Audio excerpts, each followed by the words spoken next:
You're listening to Just Another Fanboy, the most spoon-bending podcast in all of cyberspace. Just Another Fanboy is a Lynx Broadcasting production. Just like a comic book! Just like a comic book! Just like a comic book! Just like a comic book! Welcome to episode number 3 of Just Another Fanboy. This episode was recorded on Tuesday, September 12th, 2006, and is brought to you by the letter O and the number 22.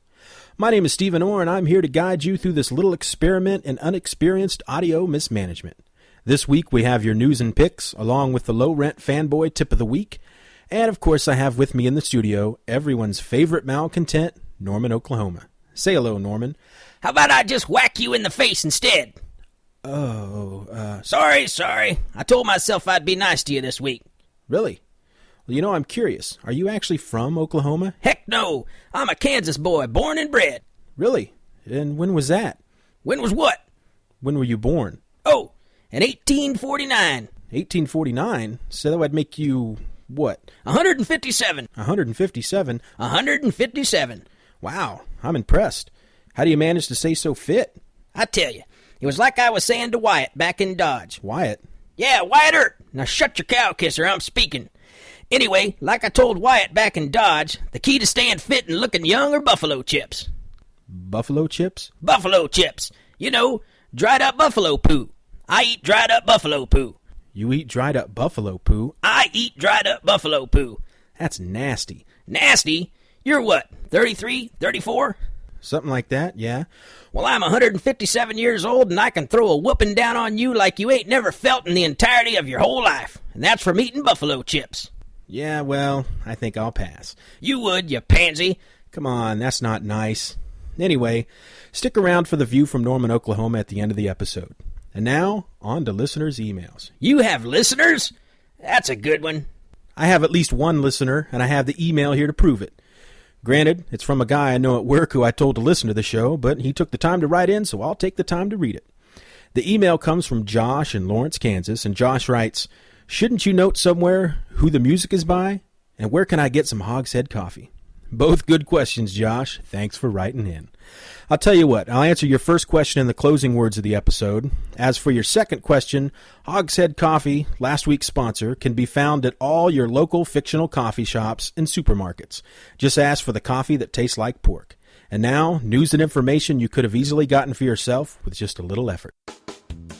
This week's news and information you could have easily gotten for yourself with just a little effort is brought to you by Pickle in a Sack, the pet for all ages. Have you grown weary of cats and dogs? Do goldfish make you bored to tears? Has your hamster got you down in the dumps? Why not try Pickle in a Sack, the revolutionary new pet that comes with its own unique carrying case. Take it to the beach, the zoo, or even your local sewage treatment plant. Why, thanks to that brown paper bag, this pickle will go with you anywhere. In a world that's quickly going the way of the dodo, wouldn't it be nice to have a loyal pet by your side when the going gets rough? When public transport shuts down, when the power goes away and you're left without food or water, you've always got Pickle in a Sack. Pickle in a Sack, because eating your hamster is just plain weird. Please dispose of pickle in a sack when it begins to smell. Pickle in a sack is not intended for lonely people who just need a living, breathing creature around to love them unconditionally. And now, this week in comic book news. Marvel.com has an 8-page preview of Warren Ellis and Salvador Larroca's New Universal, a series launching in December that is a new take of the New Universe. The New Universe was originally an imprint of Marvel Comics in the 1980s. It was a separate universe from the main Marvel titles that was to offer a more realistic take on superheroes and science fiction. Big Marvel Comics news and announcements from the Diamond Comics Retailer Conference held in Baltimore, Maryland this past Monday evening. Spider-Man's black costume makes a return in February, and I can say that it's about damn time. This will be what Marvel is calling the Back in Black event, so in all 3 Spider-Man titles and anywhere else Spider-Man will appear, he will be dressed in the black costume. This will take place February through June of 2007. The lucky retailers who attended the conference were shown panels from Stephen King's Dark Tower series. The series title is Dark Tower, Gunslinger Born, and the first issue ships February 2007. And this fanboy, for one, just simply cannot wait. Well, I can wait. I mean, I have to, right? But still, damn. Spinning out of the Annihilation event sees a Nova ongoing series, a Quasar 5-issue limited series, 2 Heralds of Galactus one-shots, and a Super Skrull Armada. Though creative team details from most of these titles weren't available at the time of this recording, Dan Abnett and Andy Lanning will pen the Nova series, and the first Heralds of Galactus one-shot will focus on Firelord and Terrax, while the other will focus on Silver Surfer and Stardust. Also announced at the conference Monday evening was the creative team tapped to replace Brian K. Vaughan and Adrian Alfana on Runaways when they leave the title at the end of issue number 24. The new team taking over the book as of issue 25 will be writer Josh Whedon and artist Michael Ryan. Thor will finally return in an ongoing series written by J. Michael Straczynski. Okay, great. We officially know who's writing Thor. Can you tell us the artist already? Email me if you know already. Just another fanboy at gmail.com already. Marvel and the Dable brothers have signed a publishing agreement. So in October, Marvel will release collected editions of Red Prophet and Magician Apprentice, collecting the first 2 issues of each. These will both be available on October 11th. Later in October, Anita Blake, Vampire Hunter, and Guilty Pleasures number 1 will be released. This miniseries is based on the popular series of novels by Laura K. Hamilton and will be the first in a series of miniseries based on the popular character. This will be followed in November by the first issue of the miniseries Patolus, Spire by the Spire, based on the new role-playing game. All 4 series will be published on a monthly schedule thereafter. Finally, Marvel will also issue a premiere hardcover edition of the graphic novel adaptation of George R.R. Martin's Hedge Knight in December. What's going to happen after Planet Hulk? In May of 2007, writer Greg Pak and artist John Romita Jr. let us know with World War Hulk. My little fanboy heart just skipped a beat. Remember Classics Illustrated? Well, Marvel plans to publish a line of classic novel adaptations under the name Marvel Illustrated. Look for Roy Thomas's adaptation of Last of the Mohicans, the first title to be released. Stay alive! Do you hear me? Stay alive! I will find you! Alan Davis has renewed his exclusive contract with Marvel and will bring back Clandestine, don't know. A book that Alan Davis wrote and drew back in the 90s for Marvel about a family of superheroes. I have this somewhere in storage, so I'm going to have to go back and look for them because I don't remember anything about this series. The Frank Miller run on Daredevil will be collected in an omnibus edition, as well as collections of early Spider-Man stories, including Amazing Fantasy number 15 and Amazing Spider-Man number 138. And finally, the one bit of news from the conference that makes me say, huh? Marvel Comics crosses over with CBS daytime soap opera The Guiding Light. Marvel's mightiest heroes and villains meet some of daytime drama's steamiest as the mighty Avengers and their deadly foes descend on Guiding Light's city of Springfield to determine if a new superpowered character will be friend or fiend. Boom! And that's it for Marvel news from the Diamond Comics Retailer Conference. DC announced some of their new collections coming out in 2007, including an absolute version of Wildcats, a 2-volume showcase collection of Who's Who from the late 80s, and a 4-volume color hardcover project entitled New Gods Omnibus, which will collect Jack Kirby's entire Fourth World saga. Also in DC news, writers Jimmy Palmiotti and Justin Gray, best known for their latest DC works Uncle Sam and the Freedom Fighters and Jonah Hex, have signed a 2-year exclusive to DC Comics. In other comic book news, it seems that Monty Python alum and filmmaker extraordinaire Terry Gilliam is working on projects for the Virgin Comics Director's Cut line. The thought behind this genius idea is that Gilliam wants to have comics created from his multitude of unproduced screenplays. What might we see coming down the pipe? How about Time Bandits number 2? Theseus and the Minotaur? Does the defective detective do anything for you? Well, it should. This is Terry Gilliam we're talking about here. Find out more on what might be happening and what these projects are all about at filmick.blogspot.com. That's filmick.blogspot.com. In movie news, Brendan Fraser is set to reprise the role of Rick O'Connell, the ass-kicking adventurer from The Mummy and The Mummy Returns. This time around, the character has been reimagined in an all-new setting. As long as he's not swinging through the jungle in a loincloth and knocking into trees, then I might just enjoy it. In DVD news, it looks as if the release of Clerks 2 is being pushed up to November 27th. I originally reported that the disc was hitting stores in December, but DVDactive.com is reporting the November release date, and they gotta be right.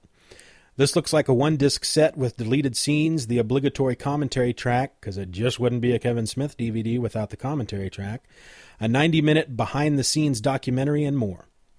This week on DVD sees the release of the Star Wars original trilogy, and this time, Hand Shoots First, and All Is Well. Also on DVD this week is The Office Season 2, Smallville, the complete 5th season, Grey's Anatomy, the complete 2nd season uncut, and The Batman Season 2. And that was your news and information you could have easily gotten for yourself with just a little effort. And now my comic book picks of the week. This week from DC Comics we have 52, week number 19. What if I told you I could, using Booster's DNA, bioengineer a superhero identity for you? Plus, The Origin of Animal Man by Mark Waid and Brian Boland. Green Arrow number 66, written by Judd Winnick, art and cover by Scott McDaniel and Andy Owens. It's 1 year later, and Green Arrow is determined to retrain and improve his fighting skills. He hatches a plan to save Star City while adding newer, deadlier disciplines to his repertoire. And to this, he must seek the aid of the person who trained Deathstroke.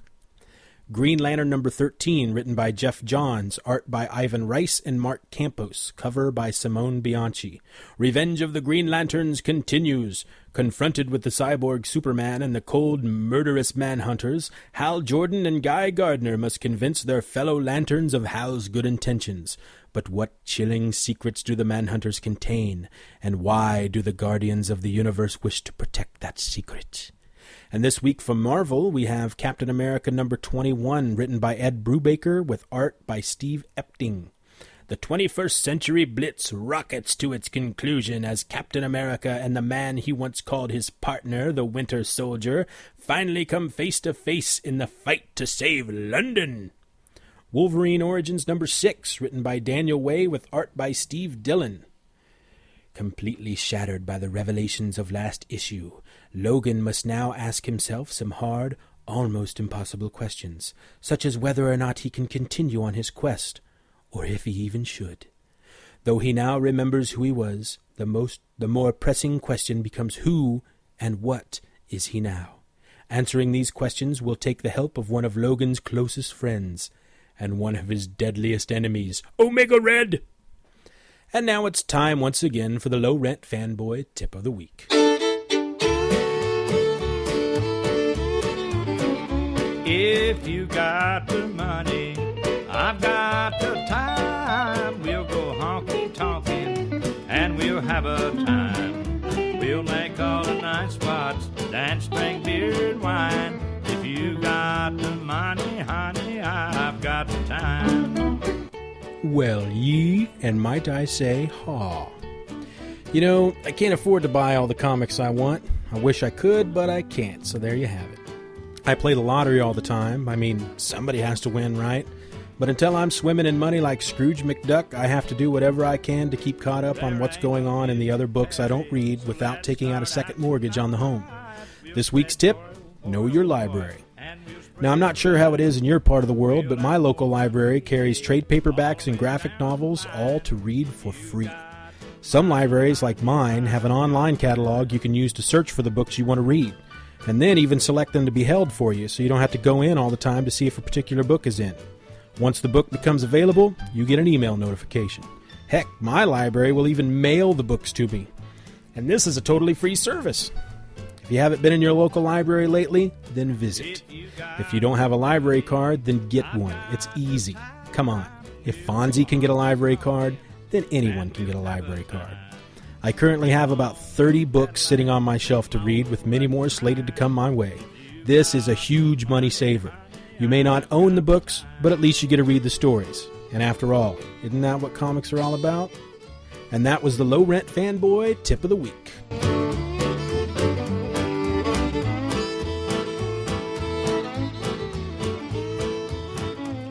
Once a month on Just Another Fanboy, I like to gather up all the comics I bought for the previous month and choose my top 3.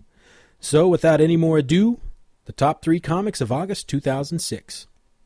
Number 3, from Marvel Comics, Wolverine number 45 by Mark Guggenheim and Humberto Ramos. This is a Civil War tie-in. In this issue, Logan and Prince Namor have a throwdown, the likes of which haven't been seen since, well, probably last week. Regardless, Namor kicks Logan's ass and escapes to Atlantis with Nitro, the guy that kind of started this whole Civil War thing. Logan wants Nitro to pay for blowing up that school full of children. Namor wants Nitro to pay for killing his cousin when he blew up that school full of children. Logan borrows some undersea armor from Tony Stark and swims on down to Atlantis to get Nitro back, and hilarity ensues. This book got the top 3 mainly because of Ramos. Humberto Ramos is one of these artists that you either love or hate. Well, consider me smitten, because I have been a fan of his since his days of doing Impulse for DC. Not to take anything away from Mark Guggenheim, as great as the art is, if it doesn't have good writing to go along with it, then the book would get a great big thumbs down and a from me. Granted, we do have Wolverine popping his claws while he's wearing the Iron Man armor, but that was just for effect. Up until that point, Namor thought he was dealing with Iron Man. And for all those out there saying, "But it made that snicked noise under the water, and he punctured the suit with his claws, and he was underwater," I have something to say to you guys. Stop reading superhero comics. This kind of stuff happens all the time. Number 2 from DC, All-Star Superman number 5 by Grant Morrison and Frank Quietly. Clark Kent visits Lex Luthor in jail for an exclusive interview, and hilarity ensues. I chose this issue for the simple fact that this is one of those few books out there that really makes you believe that you could truly know Clark Kent and never realize that he's Superman. The way Quietly uses the clothes that Clark wears to make him look slightly overweight is just genius. Plus, we see a baboon in a Superman suit, and that's just comedy. And number 1 from DC, Justice League of America number 1 by Brad Meltzer and Ed Benes. Superman, Batman, and Wonder Woman meet in the Batcave to vote on whom they should extend invitations to join the new Justice League of America. And hilarity ensues. In my mind, Brad Meltzer is a genius. I loved Identity Crisis, I loved his run on Green Arrow, and 2 issues in, I'm loving his Justice League. We got the big 3, Black Lightning, Arsenal, Vixen, Red Tornado, and the OGL Hal Jordan. That's the original Green Lantern. Well, except for Alan Scott. I guess he'd be the OGL. Anyway, this is mainly a set-em-up book as we go through the process of seeing who's going to be invited into the new league. However, there's a villain. There's always a villain. This guy calls himself Dr. Impossible, and using some behind-the-scenes machinations, helps Red Tornado become human. Why? What's the evil plot? I guess we'll find out. And those are my top 3 books of August 2006. And now, The View from Norman, Oklahoma.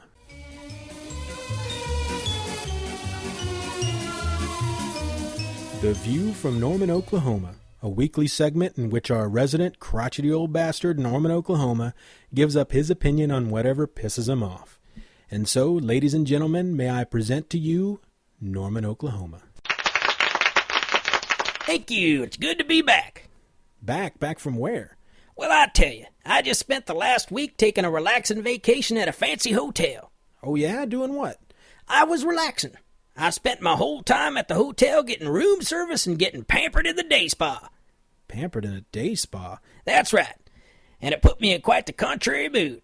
Of course, now I ain't got nothing to talk about here on your episode, as I was so relaxed all week, ain't nothing got me pissed off. Nothing? No, sir. You gotta have something. I ain't got nothing, my boy, not a care in the world. You know, the Around Comics podcast had John Byrne on this week. Did you listen to that? He's pretty controversial. You want to talk about him? John Byrne? I love the man. I ain't got nothing to say against him. Oh, come on. You know, I've come to expect a lot more from you. Well, I hate to disappoint you, my boy. Anyway, I gotta go feed my cat. Your cat? Yes, sir. My pet cat, Fluffy Girl. Fluffy Girl? That's right. Adios. Well, thanks for nothing, Norman. And with that, we bring another episode to close. If you have any questions or comments on this week's show, or you just have nothing better to do than make this little fanboy feel wanted, send me an email at justanotherfanboy@gmail.com. Send it in, and as long as it's not stupid, I promise to read it.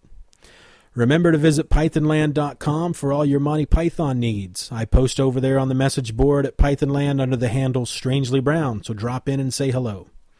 If you'd like to read my writing, you can head on over to Off the Top of My Head, found at www.pythonland.com/top. That's T-O-P.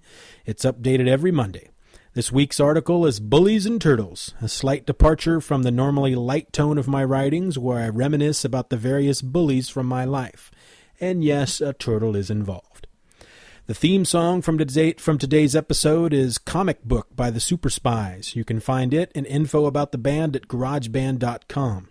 The rest of the music provided for this show comes from the Pod Show PodSafe Music Network. Check it out at music.podshow.com. And now I leave you with my final thought of the week. You can't get butter from a lemon if you've never bathed the canary. Thank you, and good night.